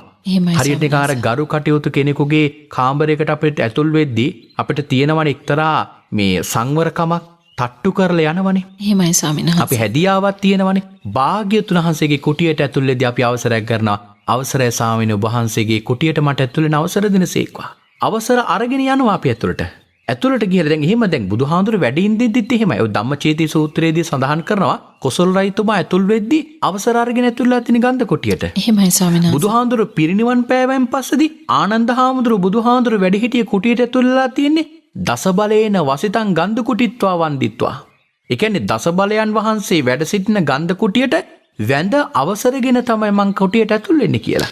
අපේ ස්වාමීන් වහන්සේ මේ වචන අහද්දී අපිට ධර්මය පේනේනවා. මේ ධර්මය කොයිතරම්නම් ගහම්බීර දෙයක්ද. ඔබ සැහැල්ලු කරලා ඔබ ඊටමත් තවත් ආගමක් විදිහට අදහන්නට උත්සාහ කරන කෙනෙක් නම් මේ බුදු දහම විශේෂයෙන්ම මේ බෞද්ධ දර්ශනයක් මේ ජීවිත දර්ශනය මෙතන තියෙන්නේ. ලෝකයේ යථාර්ථය මේ තියෙන්නේ. ඒ නිසා ඒ ගහම්බීර ධර්මයට සුදුසු තැන ඔබේ හදවතින්ම දෙන්න. ඔබේ හදවත බුදු කුටියක් බවට පත් කරගන්න. අපි පුරුදු පුහුණු කළ යුතු කාරණා ඔබ වහන්සේ මේ පැහැදිලි කරන්නේ විශේෂයෙන්ම. අපි බුදුරජාණන් වහන්සේ ඉදිරියට යනකොට රුවන්වැලි මහා සෑ සමිඳුන් ඉදිරිපිටට යන විට මේ අවසර ගැනීමේ තියෙන වැදගත්කම, උන්වහන්සේට අපේ හිතේ තියෙන ශ්‍රද්ධාව, ගෞරව සම්ප්‍රයුක්ත බව තමයි අපි මේ පෙන්වන්නේ. එයින් වැඩෙන්නේ කුසල්, පින් නේද අපේ ස්වාමීන් වහන්සේ? ඔව් ඇත්තටම ශාලිකා නෝන දැන් අපි ඒ ස්ථානයේ අපි කිව්ව අවසරයක් අරගෙන යන්න ඕන අපි. ඒතර අවසරයක් අරගෙන ඒ ස්ථානෙට අපි ඇතුල් වෙනකොට උන්වහන්සේ අපට අවසර දෙනවා. එන්න දැන් අර මං ඉස්සෙල්ලා කිව්වා වගේ කලින් විරාමයට කලින් කිව්වා කොසල් රජතුමා අවසර අරගෙන තමයි කුටියට ඇතුල් වුනේ. එහෙමයි සර්. ඒතර අට කතාවේ පැහැදිලි කරලා තියෙනවා මජ්ක්‍ධිම නිකායේ ධම්මචේති සූත්‍රය අට කතාවේ පැහැදිලි කරලා තියෙනවා දෙවිවරු ඇවිල්ලා බුදු කුටියට තට්ටු කරනවා කියන්නේ ඉහළින්ලු. එහෙමයි. මධ්‍යම පුරුෂයෝ තට්ටු කරනවා කියන්නේ මැදින්ලු. නාගයල තට්ටු කරනවා කියන්නේ යටින්ලු. එහෙමයි සර්. බුදු කුටියට. එතකොට ඒ ස්ථාන තුනදීම ඒක විශේෂයි. එහෙමයි. එවනම් අපි බුදුරජාණන් වහන්සේ දැන් මෙතන මම මේ පැහැදිලි කරේ ස්ථානේ සඳහන් වෙලා තිබෙන විදිය අපි හැමම දැන් තට්ටු කරන ස්ථානයක් නැහැනේ. දැන් මේක සමහරලාවට කෙනෙක් වර්ධවා තේරුම් කරගන්න පුළුවන්. එතකොට අපි කොහෙටද කියලා තට්ටු කරන්නේ? ඒ වගේම ස්වාමීන් වහන්සේ දැන් සමහරක් වෙලාවට බුදු කුටියක් නැති නිවසක් තියෙන්නටත් පුළුවන් අපේ ස්වාමීන් වහන්සේ. එහෙමයි. අන්න එතන හරි විශේෂ තැනක්. මම එතනට තමයි මේ කාරණාව මතක් කරන්න ඕනකම තිබුණේ. දැන් අපි නිවසක වුණත් අපි බුද්ධ පූජාව තියෙනවා. අපි දැන් මේ රුවන්වැලි මහා සෑය ගමුකෝ. මේ ස්ථානේ වුණත් එහෙම නැත්නම් නිවසක වුණත් අපි බුදුරජාන් වහන්සේට දානි හදලා ගීලා පූජා කරනවා. එහෙමයි. දැන් හරියට නිකන් ශාලිකා නෝනා ඔබතුමිය මමයි මේ වැඩසටහන කරන මේ වෙලාවේ කවුරු හරි තේ එකක් ගෙනත් දෙනවා වගේ. දැන් සමහරලාට අපි අවසරයක් ගන්න ස්වාමීන් වහන්සේ ඔබ වහන්සේට මේ වෙලාවේ ගිලම්පස් එකක් අවශ්‍යද? පාන වර්ගයක් අවශ්‍යද? නැත්නම් සමහරලාට මේ වැඩසටහන කරලා එළියට යනකොටම කවුරු හරි ආහාර ටිකක් තියාගෙන ඉන්නේ ඉස්සරෙන් ස්වාමීන් වහන්සේ මේ ඔබ වහන්සේට මම දාන ටිකක් ගෙනාවා. එහෙමයි. අපි එහෙම කරන්නේ නැහැ නේද? එhmenan වැඩසටහනට එන්න කලින් අහනවා මේ ස්වාමීන් වහන්සේ මට මං අද දවසේ ඔබ වහන්සේට මං වෙනුවෙන් දානයක් පිළිගන්වනවා. නැත්නම් ඔබතුමිය මට මේ වැඩසටහනට එන්න කලින් කියනවා මෙහෙම අපේ ස්ථානයේ කෙනෙක් ඔබ වහන්සේට දාන ටිකක් පූජා කරන්න ඕනේ කියලා ඉන්නවා. ඔබ වහන්සේට වැඩසටහන අවසන් වෙලා දාන ටික පිළිගන්න ඉන්න පුළුවන්ද? අවසරයක් ගන්නව නේද? එහෙනම් බුදුරජාණන් වහන්සේගෙනුත් අපි අවසරයක් ගන්න ඕන. භාග්‍යතුන් වහන්සේගෙන් අවසරයක් ගන්න ඕන. අපි දහවල් දානේ පූජා කරනවා නම් උදේට ගිහලා අවසර ගන්නවා. අවසරයි ස්වාමීනි ඔබ වහන්සේ අද දවසේ මගේ දානේ පිළිගන්න මගේ නිවසට වැඩම කරනසේක්වා. එහෙමයි ස්වාමීන් වහන්සේ. මෙන්න මේ නිසා තමයි ගොඩක් අයට තියෙන ලොකු ප්‍රශ්නයක් තියෙනවා. ගොඩක් අය හිතන් ඉන්න අර එක ලංකාවේ දෙවි කෙනෙක් අදහන මිනිස්සු පිරිසක් ඉන්නවා. ඒ දෙවියන්ට පහන තියුවම ඒ දෙවියෝ කරදර කරනවා කියලා. දැන් ඇත්තට මේ දෙවියන්ගේ නමක් කියනවා නම් ගැටලුවකුත් නැහැ. සූනියන් දෙවියන්ට පහන තියෙනකොට පහන තියාගෙන ගිහිල්ලා ඒක නොතියුවෙන් පස්සේද ගොඩක් අය කියන ප්‍රශ්නයක් තමයි මේක තියන්න හේතුව තමයි නොතිවුත් කරදර කරනවා කියලා. ඒක හින්දුගේ සංකල්පයක්. ඒක අපේ දහමට අදාළ නැහැ. මෙන්න මේ සංකල්පය අපේ බුදුහාමුදුරන්ට අපි ආදේශ කරගෙන තියෙනවා. බුදුහාමුදුරන්ට දානි තිබෙන්නේ නැති වුණොත් පව් සිද්ධ වෙනවා කියලා. එතකොට එහෙනම් ශාලිකා නෝනා මේ ලෝකේ බෞද්ධ නොවන ගොඩාක් අය පවුනේ කරගන්නේ. ඇයි? බෞද්ධ නොවන කවුරුවත් දන් දෙන්නේ නැහැනේ බුදුහාමුදුරන්ට. එතකොට එහෙමනම් ඔක්කොම අය නිරන්තරයෙන්ම පැය 24න් පව් කරගන්නවනේ. නෑ එහෙම නෙවෙයි. දැන් අපේ ගෙදර භාග්‍යවතුන් වහන්සේ වැඩ ඉන්නවා නම් ශාලිකානෝන කළ යුතු දේ තමයි භාග්‍යවතුන් වහන්සේට අපි ආරාධනා කරන ස්වාමීනි අපේ ශක්ති ප්‍රමාණයෙන් අපි ඔබ වහන්සේට උපස්ථාන කරනවා. එහෙමයි. එතකොට පැය 24ෙම උපස්ථාන කරන කෙනා අර ඉඳලා හිටලා කරන කෙනාට වඩා ශ්‍රේෂ්ඨයි. එහෙමයි ස්වාමීන් වහන්සේ. අපිට පුළුවන් අපිට දෛනිකව කරන්න දානි දෙන එක. අපිට පුළුවන් සතියකට එක දවසක් දානි දෙන එක කරන්න. අපට පුළුවන් මාසෙකට එක දවසක් දානි දෙන එක කරන්න. අපට පුළුවන් මාස දෙකකට එක ගමන දානි දෙන එක කරන්න. බුදුරජාණන් වහන්සේට දානේ දීම ඔබේ ශක්ති ප්‍රමාණය ඔබ කරන හැමදාම කළ යුතුයි කියලා නෑ. දැන් අනේපිඩුසිටුතුමා හැමදාම බුදුහාමුදුරන්ට දන් දුන්නේ නෑනේ. විශාඛා උපාසිකාව හැමදාම බුදුහාමුදුරන්ට දන් දුන්නේ නෑනේ. එතකොට ඒ ඇත්තන්ට පුළුවන් ප්‍රමාණයට ඒ ඇත්ත පුළුවන් වෙලාවට ගිහලා දාන පූජා කරනවා. ඒකට හැමදාම දිවිය යුතුයි කියන කාරණාවක් නෑ. මෙන්න මේක තමයි ගොඩක් අය වරදවා තේරුම් අරන් තියෙන්නේ. මට උදේට හැමදාම දන් දෙන්න ඕන. දවල්ට දන් දෙන්න ඕන. එහෙම අවශ්‍ය නෑ. හැබැයි මේක කරන්න පුළුවන් දෙයක් තියෙනවා. අපිට බුදුහාමුදුරන්ට හැමදාම පැන් එකක් පූජා කරන එක මං හිතන්නේ කාටවත් අමාරු දෙයක් කියලා. එහෙමයි ස්වාමීන් වහන්සේ. බුදුරජාණන් වහන්සේට හවසට පළතුරු පානයක් හදලා පූජා කරන එක මං හිතන්නේ අමාරු දෙයක් කියලා. මෙන්න මෙහෙම වගේ දෙයක් කරන්න මේ දාන දෙනවා කියන එක හැමදාම කළ යුතු නෑ. මම මේක මේ දැන් කෙනෙක් කියන්න පුළුවන් එතකොට ස්වාමීන් වහන්සේ කියන විදිහට හැමදාම දන් දෙන එක එපා. එහෙම කිව්වොත් මේ මිනිස්සු මේකෙන් අයින් වෙයි කියලා නෑ. මම කියන්නේ හැමදාම දෙන්න පුළුවන් නම් දෙන්න නෝනා. ඒ දෙන්න හරියට දෙන්න. එහෙමයි. අර ගෙදර බත් එකෙන් බත් හැන්දක් අර කප් එකකට දාලා මෙන්න බුදුහාමුදුරනේ කියලා දෙන එකට නෙවෙයි. ඊට වඩා සකසල පූජ කරන්න. අපි කලින් කියලා තියෙන බුද්ධ පූජාවක් කොහොමද අපි හරියට පූජ කරන්න ඕන කියලා. එහෙමයි. ඒතර අපි බුදුරජාණන් වහන්සේට දානේ හදලා ගිහලා පූජ කරනව නෙමෙයි. කලින් ගිහලා අවසරයක් ගන්නවා. අවසරයි ස්වාමීනි ඔබ වහන්සේට මම අද දවල් දානයක් පූජ කරනවා. ස්වාමීනි මා කෙරෙහි අනුකම්පාවෙන් මගේ නිවන පිණිසම ඔබ වහන්සේ මගේ දානේ පිළිගන්න වැඩම කරනසේක්වා කියලා ආරාධනාවක් කරනවා. එහෙමයි ස්වාමීන් වහන්සේ. ඊළඟට අස්කරද්දී දැන් අපි කුටිය දැන් පවිත්‍ර කරනවා කියලා හිතමු. අපි බුදු කුටියට ඇතුළු වෙනවා, විහාරයට ඇතුළු වෙනවා. එහෙම නැත්නම් බුදුරජාණන් වහන්සේ ගෙදර ඉන්න ස්ථානය අපි පිරිසුදු කරනවා. පිරිසුදු කරන්න කලින් අවසරයක් ගන්නවා. අවසරයි ස්වාමීනි ඔබ වහන්සේ වැඩ ඉන්න ස්ථානය මට පිරිසුදු කරන අවසර දෙනසේක්වා. ඔබ වහන්සේ වෙනුවෙන් තබා තිබෙන මේ මල් දැන් පර වෙලා ඔබ වහන්සේට ඒක බාධාවක්. ඒ පරමල් මට ඉවත් කරන අවසර දෙනසේක්වා. එහෙමයි ස්වාමීන් ඔබ වහන්සේ දානවලද ඉවරයි. ඉවර වෙච්ච හිස් බඳුන් ටික මට ඉවත් කරන අවසර දෙනසේක්වා. ඔබ වහන්සේගේ මේ මල් ආසනය මට පවිත්‍ර කරන්න අවසර දෙනසේක්වා. ඔබ වහන්සේගේ සිරුර මේ වෙලාවේදී අපිරිසිදු වෙලා තියෙන්නේ. ඒ අපිරිසිදු සිරුර පිරිසිදු කරන්න මගේ මේ අපිරිසුදු දෑතින් මම පිරිසුදු කරගෙන මගේ පුළුවන් ප්‍රමාණයට ඔබ වහන්සේගේ ශරීරය පිරිසුදු කරන්න මට අවසර දෙනසේක්වා. අන්න එහෙම අවසරයක් ගන්න කලින් නැත්තම් දැන් අපිට බුදු පිළිමයක් හොදනවා කියලා හිතන්නකො නෝනා. එහෙමයි ස්වාමීන් සමහරට උස පිළිමයක් හොදනකොට අපිට ඒ සිරුර උඩ නගින්න වෙන වැංග උඩටනේ. සමහරලාට අපිට කොසු ආදී දේවල් භාවිතා කරගෙන මදින්න වෙන අවස්ථාවල් තියෙනවා. අපි කලින් අවසරයක් ගන්නවා ස්වාමීනි මම ඔබ වහන්සේගේ මේ සිරුර සෝදනවා පිරිසුදු කරනවා. මාගේ සිතින් කයින් වචනින් හෝ මට වරදක් වෙනවා නම් මට අනුකම්පාවෙන් සමාව දෙනසේක්වා. මා මේ කරන්නේ බුද්ධ ගෞරවයෙන් ඔබ වහන්සේව පිරිසුදු කිරීමේ කාර්යභාරය. අර නෝනා කලින් මතක් කරා වගේ අවසර ගැනීම සෑම අවස්ථාවකදීම අපි කළ යුතුයි. මොකද ඒ ස්ථානීය අයිති බුදුහාමුදුරන්ට අපිට නෙවෙයි. ඒ ස්ථානීය අයිතිවාසිකම තියෙන භාග්‍යවතුන් වහන්සේට. එhmenan ඒ ස්ථානයේ හැම දෙයක්ම කරද්දී ඇතුල් වෙද්දී පිට වෙද්දී පිරිසුදු කරද්දී පූජාවල් පූජ කරද්දී ඒවා ඉවත් කරද්දී හැම දෙයක්ම කරද්දී අවසරයක් අරගෙන කරන්න. එතකොට තමයි ජීවමාන බුදුරජාණන් වහන්සේට ඒ පින්කම කළාය කියන ආනිසංසය ලැබෙන්නේ. හොඳයි අපේ ස්වාමීන් වහන්සේ.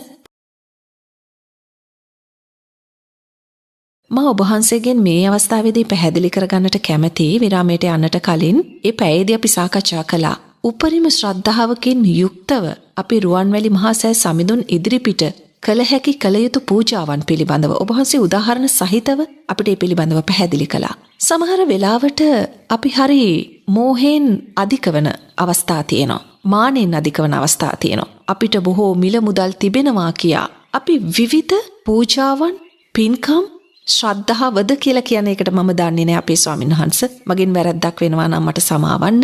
මම ඒ තාමත් හදවතින්ම කියන කාරණය අපි ස්වාමීන් වහන්සේ මෙහෙම නොකළ යුතු පින්කම් මොනවද? අපි මේ විශේෂයෙන්ම කටයුතු කරන්නේ ජීවමාන බුදු හිමියන් කියන සංඥාවෙන් යුතුවනේ. අපි නොකළ යුතු පූජාවන් පින්කම් මොනවද ස්වාමීන් වහන්සේ? ඔව් ඇත්තටම ශාලිකා නෝනා හොඳ කරුණක් මේක මං හිතන්නේ මේ කාලේ බොහෝ දෙනෙකුට මතක් කරලා දෙන්න.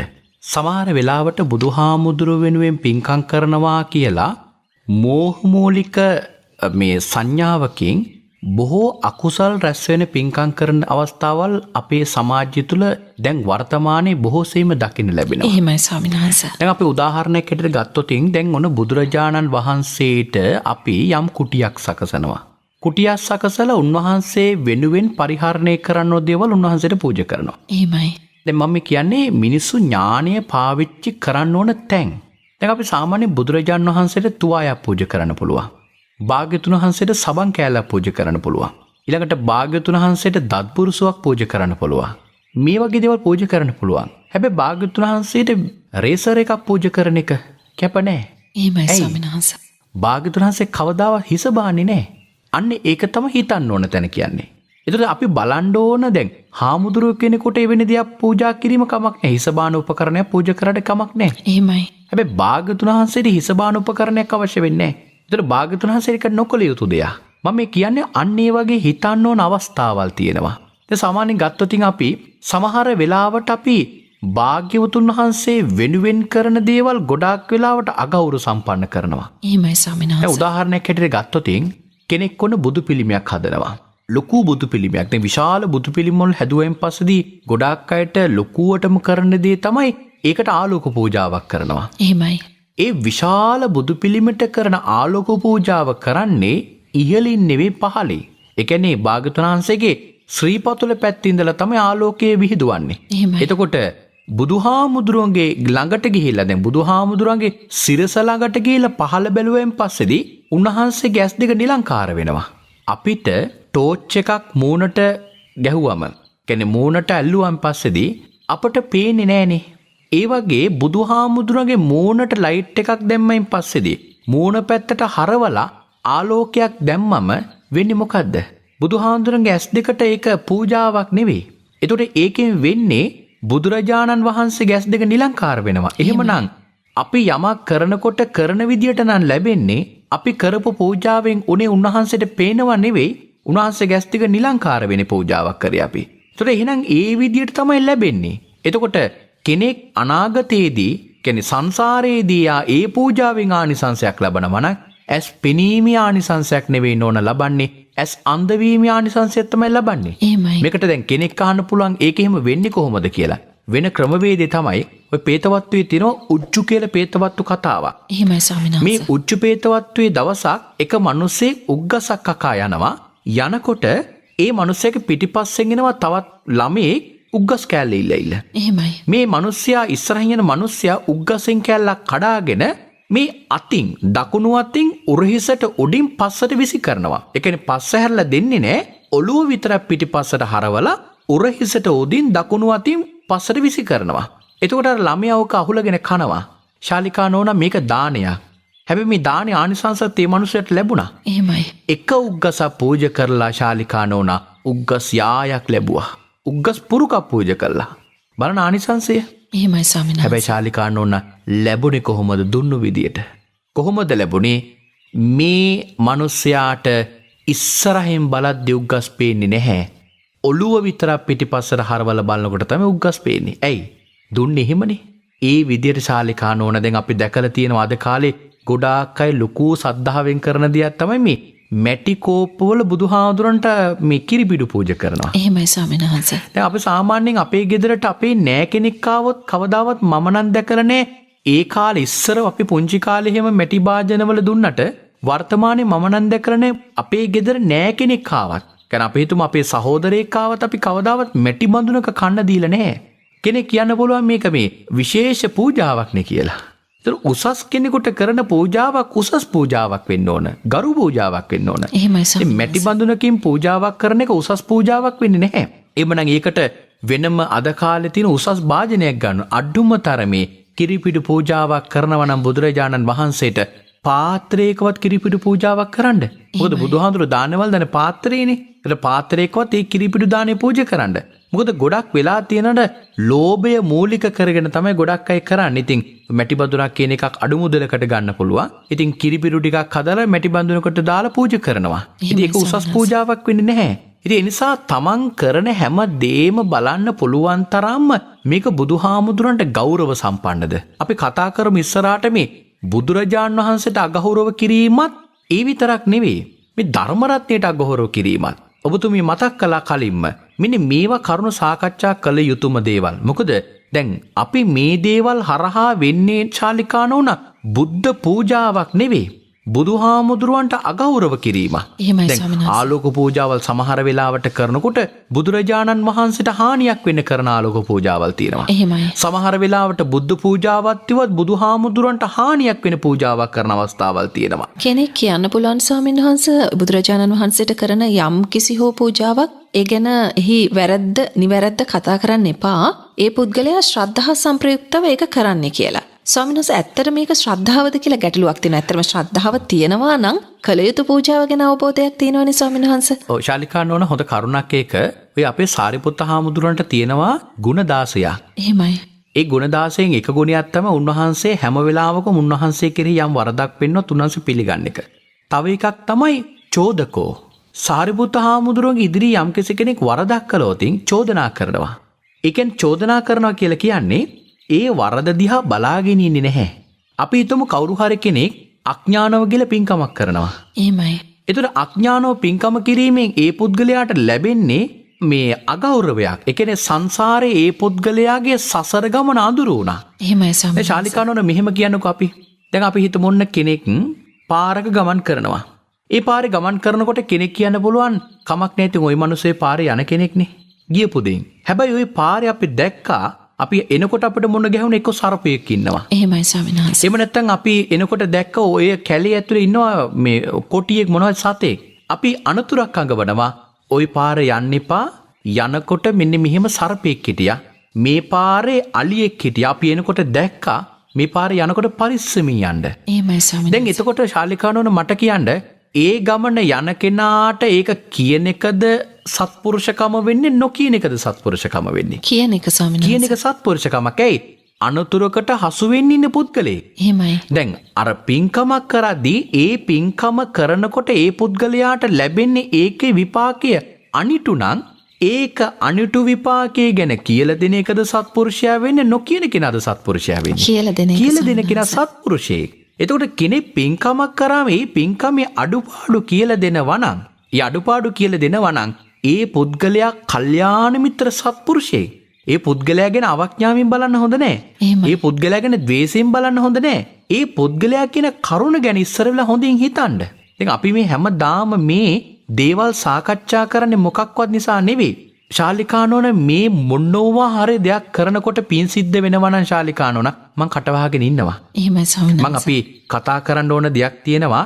දැන් කෙනෙක් අෂ්ට පරිස්කාර පූජා කරනකොට උනත් බලන්න අද කාලේ අටපිරිකරක් පූජා කරනවා කියලා අපි වෙළඳ පොලෙන් අටපිරිකරක් අරගෙන අටපිරිකර පූජා කරනවා.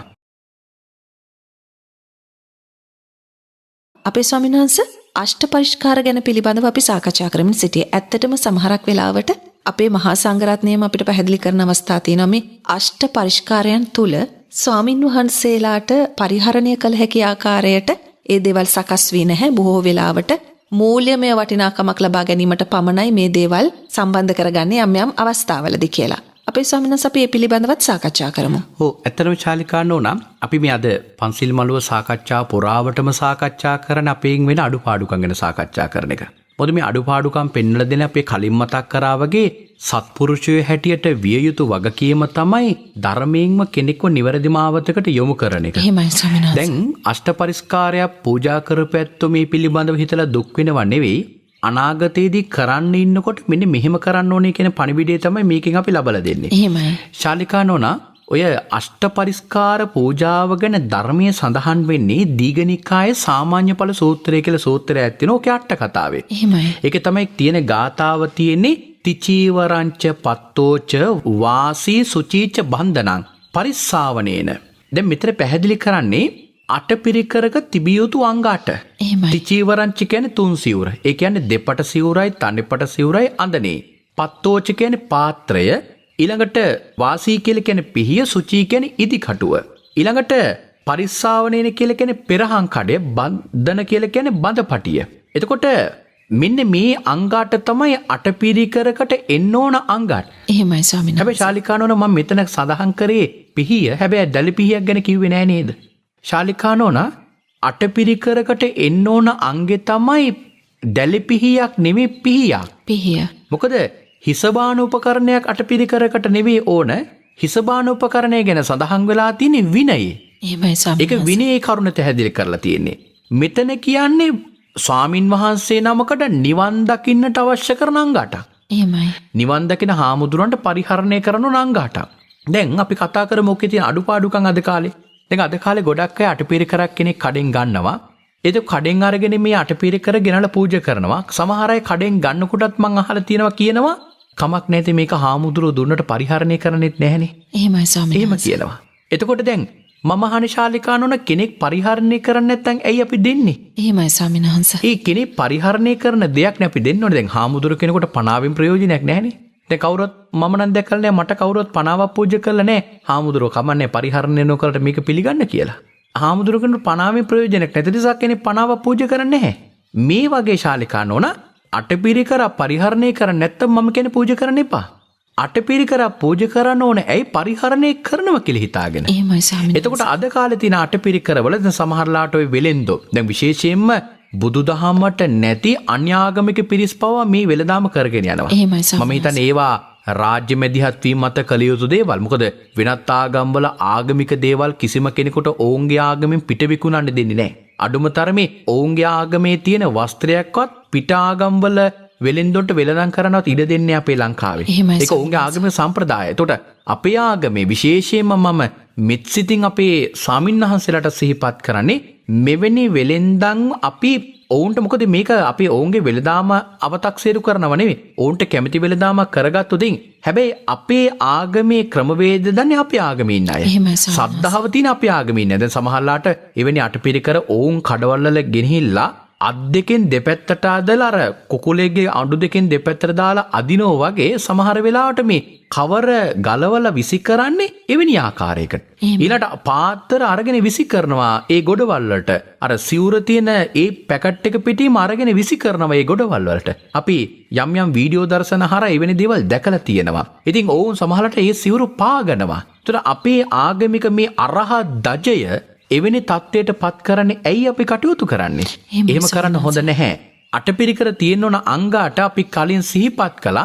මේ අංග 8 ශාලිකා නෝනා හරියට පූජා කරන්න. එතකොට අනිවාර්යයෙන්ම දෙපට සිවුරක් තියෙන්න ඕන. දෙපට සිවුරක් කියන්නේ සිවුරු දෙකක් එකට තියලා මහලා කියන එක. දැන් ආත් ගත්තොතින් එක සිවුරක් නෙවෙයි සිවුරු දෙකක් එකට තියලා මහලා තියෙන්නේ. ඒතර ඒකට දෙපට සිවුර කියලා කියනවා. ඊළඟට ඒ සිවුරක තියෙනවා ශාලිකා නෝනා දෙපට සිවුර අනිත් එක තමයි සිවුර. එහෙමයි. ඒ සිවුර තියෙනවා ඔය නූලක්. දැන් සමහර අය හිතන්නේ මේක නිකන් අර වැඩිපුර ආපු නූලක් කියලා. සිවුර ඕනෑම සිවුරක යට බලන එකක් නූලක් තියෙනවා, තව එකක් කොක්කක් වගේ නූලක් තියෙනවා. ඒ නූලෙන් අර කොක්ක වගේ නූල ගැට ගහන්න ඕන. මේකට කියන්නේ ගන්ටිය කියලා. ගන්ටිය කියලා කියන්නේ හාමුදුරුව කෙනෙක් පයින් වැඩම කරද්දී ඔය නූල ගැට ගහගෙන තමයි වැඩම කරන්න ඕන. කෙනෙක් කියන්න පුළුවන් අද කාලේ හාමුදුරුවෝ නොකරනවා කියලා. කමක් නැහැ. හැබැයි අපි විනයානුකූල පැත්ත කරලා පූජා කරාම අපි හොඳයි. එතකොට ඒ ගන්ටිය ගැට ගහද්දී ඒ ගන්ටිය ගැට ගහලා ඉවරනම සිවුරු කොන් දෙක තියෙන්න ඕන අන්තිමට අර ෂර්ට් එකක බොත්තම් පිළිවෙලකට දැම්මම ඒ ෂර්ට් එකේ අග කොන් දෙක සමානව තියෙනවා වගේ සිවුරෙත් ඒ ගැටේ ගහපු තැන ඉඳලා අන්තිම කොන් දෙක සමානව තියෙන්නට ඕන. එහෙමයි ස්වාමීන් වහන්සේ. ඊළඟට ජංගාවාටිය කියලා තියෙනවා යටින් වෙනම පටියක් බහනවා. ගීවාවාටිය කියලා තියෙනවා සිවුරේ අපේ කර ස්වාමීන් වහන්සේගේ බෙල්ල ළඟට හසු වෙන කොටස වෙනම පටියක් මහලා තියෙනවා. මේවා හේතු තියෙනවා මේ කාරණාවල් මේව අනුමත කරන්න. ඒතකොට මෙන්න මේක තමයි සිවුරක තියෙන ඕන විනයානුකූල පැත්ත. ඊළඟට අඳනයත් ඒ විදියයි.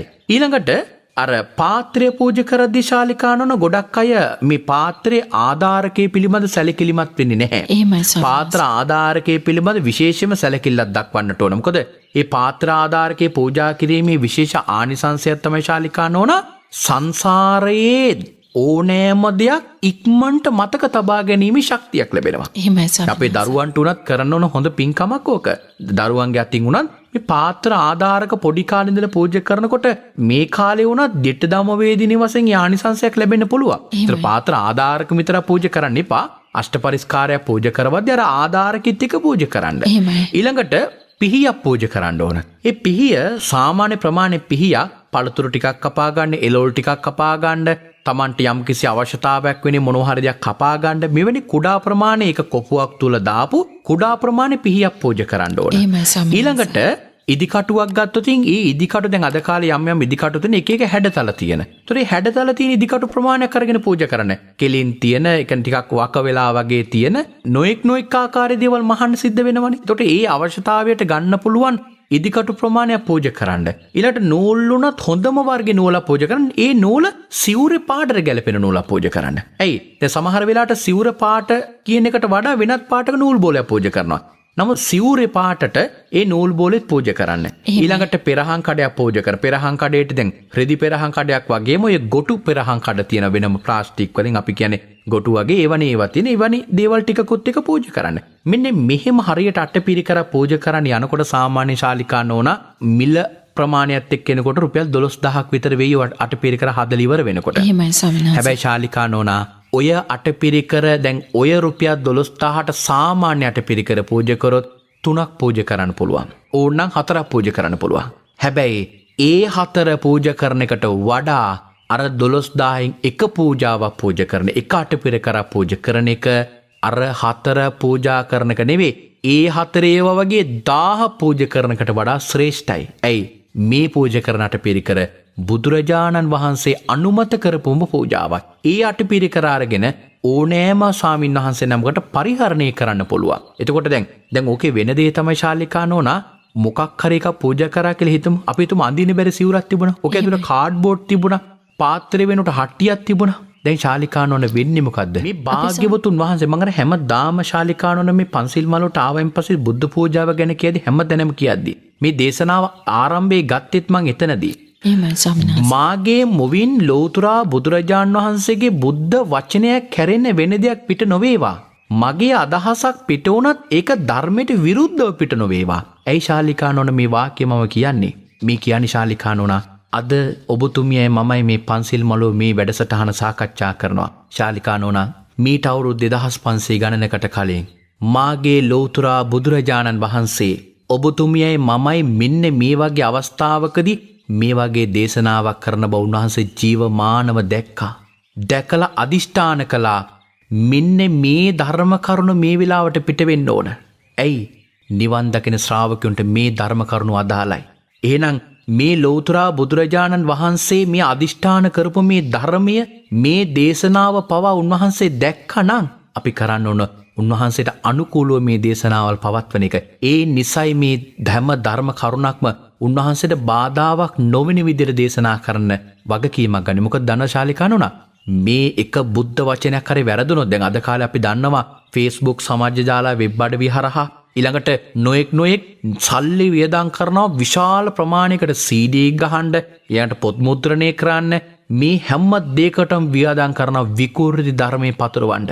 ඕක හිතනවා මහා පිංකමක් අපි මේ කරන්නේ. සමහර අය දැඩි ආවේගයෙන් මේක කරනවා. මේක මම කොහොම හරි කරන මම මැරුණත් මේක ප්‍රචාරයම කරනවා. හැබැයි ඒ කරන හැම දෙනෙකුටම මෙත් සිතින් කියන්නේ ඔබ කොච්චර වියදම් කරත් අපිට ප්‍රශ්නයක් නෑ. අපි ඔබේ මුදල් ඉල්ලනව නෙමෙයි. අපි කවදාවත් ඔබේ මුදල් ඉල්ලනව නෙමෙයි. ඔබ දෙන කෙනාව නතර කරනව නෙමෙයි. හැබැයි මේ ලෝතුරා බුදුරජාණන් වහන්සේගේ ධර්මයට හානියක් වෙන දෙයකට නම් ඔබ උදව් කරන්නේ. ඔබ වියදම් කරන්නේ අවීචී මහා නිරේ ඔබ වෙනුවෙන්ම කුටියක් හදාගන්න. එහෙමයි ස්වාමීන්. ශාලිකානෝනා මීට පෙර පහළ වෙච්ච කාශ්‍යප බුදුහාමුදුරන්ගේ කාලෙදී කපිල කියලා හාමුදුරුව කෙනෙක් හිටියා. එහෙමයි ස්වාමීන් වහන්සේ. මේ කපිල හාමුදුරුවෝ දවසක් මේ කපිල හාමුදුරුවෝ කියන්නේ ශාලිකාන කපිලයි සෝදනයි කියලා දෙන්නෙක් හිටියා. එහෙමයි. සහෝදරයෝ දෙන්නෙක් මේ දෙන්නම මහාන වුණා. සෝදන හාමුදුරුවෝ තෝරගත්තා නිවන් දකින්න විදර්ශනා දෝරය.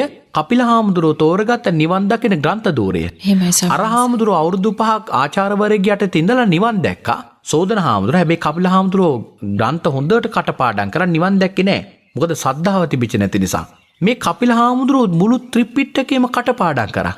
අද කාලේ කියන හැටියට උසස් කෙනෙක් හා සමානයි. මුළු ත්‍රිපිටකයෙන් ඕන තැනකින් අහද්දි කියන්න පුළුවන්. දවසක් මේ හාමුදුරුවෝ මිනිස්සු පිරිසක් කෙනෙක් යම් විනය කර්මයක් කරන තැනදී එක්තරා විනයක් නීතියක් වෙනස් කරන උන්වහන්සේගේ අභිමතය පරිදි බුදුහාමුදුරුවෝ හා කියූප එකක් මේ හාමුදුරුවෝ එපා කියනවා කරන්න. එහෙමයි ස්වාමීන් වහන්සේ. ශාලිකානෝනා මේ කරපු පුංචි වෙනස මේක ඇත්තට සැලකිල්ලක් ගන්න ඕන දෙයක් නෙවෙයි. මේ කරපු වෙනස නිසා උන්වහන්සේට මොකද උනේ ශාලිකානෝනා? ඒ අකුසල කර්මයෙන් උන්වහන්සේ අපවත් වෙලා අවීචයට ගියා. මේක එක කොටසක් අපේ ශ්‍රාවක පිරිස දන්නවා. ඒ තමයි අර අපේ බුදුහාඳුරන්ගේ කාලෙදී කපිල මාළුවා. මේ රත්තරන් පාට කපිල මාළුවා. ඒ කපිල මාළුවා වෙලා නැවත ගොඩට ආවා. බුදුහාඳුර ඇහුවා කපිල කොහෙටද යන්නේ? ස්වාමීන් අවීචයට කොහෙන්දලා දාවේ? අවීචි ඉඳලා. ශාලිකානුනා මේ බණ කියන මේ වෙලාවේ කපිල අර ත්‍රිපිටක අට කතාව කටපාඩම් කරපු කපිල හාඳුර මේ වෙලාවේ තවිචි මහනිරේ පැහැෙනවා. ඇයි? සිල් බිඳගෙන නෙවෙයි. උන්වහන්සේ එක සීලයක්වත් කඩාගත්තේ නැහැ. දේවදත්ත හාමුදුරුවෝ ශාලිකානෝන එක සීලයක්වත් කඩාගත්තේ නැහැ. මට පුළුවන් නම් ඔප්පු කරලා පෙන්නන්න දේවදත්ත හාමුදුරුවෝ සිල් බිඳගත්තු තැන. කිසිම සීලයක් දේවදත්ත හාමුදුරුවෝ බිඳගත්තේ නැහැ. කෝකාලික හාමුදුරුවෝ කිසිම සීලයක් බිඳගත්තේ නැහැ. මේ දෙනමම අද අවීචයේ පැහැෙන්නේ ඇයි? ලෝතුරා බුදුරජාණන් වහන්සේගේ ධර්මයට හානියක් කරපු නිසා. එහෙනම් ධර්මයට හානියක් කරන්නම් ඔබ උදව් කරන්නේ. එහෙමනම් ඒ ධර්මයේ හානියක් කරන සරවෙම ඔබට උරුම වෙන්නේ මහා නිරයක්. නිවන නෙවෙයි ඔබට උරුම වෙන්නේ නිරයක්. ශ්‍රී සද්ධර්මයේ මතු කරනවා කියලා කරන්නේ ශ්‍රී සද්ධර්මයේ යට ගහලා අධර්මයක් ලෝකයට මතු කරලා දීමක් ඔබ කරන්නේ. ඒකට ඔබ දායක වෙන්නට එපා. මොකද අර සූරම්බට්ට උපාසකතුමාගේ කතාව මට කියන්න වෙලාව මදි. කෙටියෙන් මතක් කරලා දෙන්න. සූරම්බට්ට උපාසකතුමා බුදුහාඳුරගේ බණ අහලා ගෙදරට ආවයින් පස්සේ ගෙදර බුදුහාඳුර වැඩ ඉන්නවා. එතනදී සූරම්බට්ට උපාසකතුමා බුදුහාඳුරගේ ළඟදී කියනවා බුදුහාඳුර කියනවා සූරම්බට්ට මම ඔබට කලින් කිව්වා අනිත්‍යයි දුක්ඛයි අනාත්මයි මේ ලෝකේ සියල්ලක්ම. හැබැයි සූරම්බට්ට මට ඔබට දෙයක් කියන්න අමතක වුණා. මේ ලෝකේ ඔක්කොම අනිත්‍යයි දුක්ඛයි අනාත්මයි නැහැ. හැබැයි සූරම්බට්ට උපාසකතුමා දැනගත්තා මේ ඇවිල්ලෙන්නේ බුදුහාමුදුරු නෙවෙයි. මේ ඇවිල්ලෙන්නේ බුදුහාමුදුරුගේ වේශයෙන් මාරයා. ශාලිකා නෝනා අද මට මේ පන්සිල් මළුවේ අවසාන කියන්න තියෙනෙත් ඒකයි. අද අපි ළඟට රහත් වෙලා කියාගෙන බුදු වෙලා කියාගෙන මේ ශ්‍රී සද්ධර්මය අපේ කියලා කියාගෙන කියාගන්න ගොඩක් අය ඇවිල්ලා ඉන්නේ. අපේ ළඟට ආර්ය ශ්‍රාවක වේශයෙන් නෙවෙයි ආර්ය ශ්‍රාවක වේශයෙන් ආපු මාරයාගේ නියෝජිතයෝ. මේ මාර බලවේගයට අහු වෙන්නේ නැතුව මේ උතුම් ත්‍රිපිටක අට කතාවල තිබෙන මේ නිර්මල ධර්මය ඔබගේ හදවතට අරගෙන ඒ ධර්මයත් එක්ක ඔබ ජීවත් වෙන්න ඔබට ඒ භාග්‍යවතුන් වහන්සේගේ සරණ යන ඔබටයි ඒ නිර්වාණ මාර්ගයේ වැඩෙන්නේ. ඒ නිර්වාණ මාර්ගය වඩන්නට ඔබට මේ සෑම ධර්ම කරුණක්ම ඔබගේ ජීවිතයේ සම්මාදිට්ඨියම උපදවා ගන්නට ශක්තිය ලැබේවා කියලා අපි මේ වෙලාවේ ප්‍රාර්ථනා කරනවා. අපේ ස්වාමීන් වහන්සේ අවසානය කෙසේ කළ යුතුද කියලා මම කල්පනා කරමින් සිටියත් වැඩසටහනේ අවසානය වෙනුවෙන් විශේෂ යමක් කියන්නට අවශ්‍ය නැහැ. වහන්සේ අපූර්ව අවසානයක් අද වැඩසටහනට ලබා දුන්නා. මේ තවත් අවසානයක් වුණත් මේ තවත් වෙනක ආරම්භයක් වේවි. ඔබේ මනසේ ඔබ තුලම අරගල කරන ඒ සත්‍ය අද සිට උත්සාහ කරાવી සත්‍ය වූ ධර්මයම සොයා යන්න. මිත්‍යාවෙන් මිදෙන්න එයයි අපිට ඔබට මතක් කරන්නට තියෙන්නේ. බුදුරජාණන් වහන්සේගේ මුවින් දේශිත ධහමම සේවනය කරන්න. බුදුරජාණන් වහන්සේ දේශනා කරනවා මල් සුවඳ ආදියෙන් මට පුද පූජා පවත්වන්නෝ මා පුදන්නෝ නොවෙත්. ධර්මානුධර්ම ප්‍රතිපත්තියෙහි යෙදෙන්නෝම මා පුදන්නෝ වෙත් කියලා. ධර්මයෙන් පුදන්න නම් ධර්මය දැනගත යුතුයි. ධර්මය දැනගන්නට නම් කල්යාණ මිත්‍රයන් සේවනය කළ යුතුයි. ඒ කල්යාණ මිත්‍ර ඇසුර නොපමාවම ඔබට ලැබේවා කියලා සිරස FM පන්සිල් මළුවේ අපි ශ්‍රද්ධා සම්ප්‍රයුක්ත සිතින් ඔබට ආශිර්වාද කරනවා. අපේ ස්වාමීන් වහන්සේ තෙරුවන් සරණයි. මේ එතකොට මේ ලෝකයේ සත්තු බිහි වෙලා තියෙන්නේ මේ සිංහල භාෂාවට අනුකූලවනේ. එහෙමයි ස්වාමීන් ශාලිකානෝනේ මේක ඇත්තටම වැරදි දෙයක්. ඒක තමයි ස්වාමීන් වහන්සේ අවසානයේ එතනට ගෙනහල්ලා සිංහලෙන් පිරිත් කීම. සිංහලෙන් ධර්මයේ පහදා ගැනීම අවසාන වශයෙන් ලඝු කරනවානේ. අප ලෝතුරු අමාමෑණි බුදු පියාණන් වහන්සේත් උපදින්නේ ලංකා භූමිය ආශ්‍රිත කරගෙන කියලා. ඔතනට තමයි මේ සියල්ලම පැමිණෙන්නේ. එක දෙයක් මට උතන මතක් කරන්න. දැන් අම්පාර තමයි සවැත් නුවර කියලා හඳුන්වන්නේ. ශාලිකානෝනා සවැත් නුවර අම්පාර නම් තිබුණේ මට පෙන්වන්න පුළුවන් ශාලිකානෝන ඔය අම්පාරට කෝටි 7ක් මිනිස්සු පදිංචි කරවලා. මොකද බුදුහාමුදුරන්ගේ කාලේ තිබිච්ච ඉන්දියාවේ සවැත් නුවර කෝටි 7ක් ජනගහන ඉඳලා තියෙනවා. එහෙමයි ස්වාමීන් වහන්සේ. අපි කොහොමද මේ කෝටි 7ක ජනගහනයක් අම්පාර කියන නගරයක තියෙන්නේ? ඉතින් මේක වෙන්නේ ශාලිකානෝනා මම විස්තර කරන්නම් මේ කාරණාව. ශාලිකානෝන මේක වෙන්නේ විපාකය තමයි මේ කරන්නේ අද කාලේ ගොඩක් මේ එනායට ඕනතාවයක් තියෙනවා මේ තමා කිසියම්ම රටාවක් හදාගෙන කියන්නේ. එතකොට ඒක පිටකෙන් ප්‍රමාණයක් ගන්නවා පිටතින් ප්‍රමාණයක් අරගෙන තමා හදා ගන්නව ටිකක් විශේෂ වෙන්න. විශේෂ කෙනෙක්. ඒ නිසානේ බුදු වෙලා කියලා කෙනෙක් කියනවා. මේ වගේ රහත් වෙලා කියලා කෙනෙක් කියනවා. මේ වගේ ධානය තියෙනවා කියලා කෙනෙක් කියනවා. ඒ විදිහට විකෘතිතාවයන් තියෙනවා. ඒතර මෙන්න මේ විකෘතිතාවයන් හමුවේ තමන් ප්‍රකට වෙන්න උත්සාහ කරනවා. තමන් ඉස්මතු වෙන්න උත්සාහ කරනවා. මේ හරහා වෙලා තියෙන්නේ තමන් ඉස්මතු වෙන්න ගිහිල්ලා ධර්මයේ සම්පූර්ණයෙන්ම වසා දැමීමක් කරගෙන තියෙන්නේ. මට විරාමයෙන් අනතුරුව අපි පුංචි වෙලාවකදී කතා කරන්නම් ශාලිකානෝන මම ලෝතුරා බුදුහාමුදුරන්ගේ මේ ධර්මය ඇත්තටම වෙනස් වෙන විදියටද උන්වහන්සේ පවත්වලා තියෙන කියලා. හොඳයි අපේ ස්වාමීන් වහන්සේ. බොහෝමත්ම පින් ඔබ වහන්සේට අනේක වාරයක් බොහෝ දෙනා දහම නොදැනීම, පාලි භාෂාව නොදැනීම කියන නිසා මේ වැරදි ධර්මය අල්ලාගෙන ඊටමත් මං හිතන්නේ නිරයගාමී වෙන කාරණයක්. බුද්ධ වචනය වෙනස් කරන්න ඔබටවත් මටවත් බෑ. උන්වහන්සේ සාරාංශක කල්පලක්ෂයක් පෙරම් පුරලා දුටු මේ සත්‍ය අසත්‍යයි කියන්න කෙනෙක් පුළුවන් නම් ඒ පුද්ගලයාට මේ භූමි තලයේ මත හිටගෙන ඉන්න පුළුවන්ද කියලාවත් කියන්න මම නම් දන්නේ නැහැ.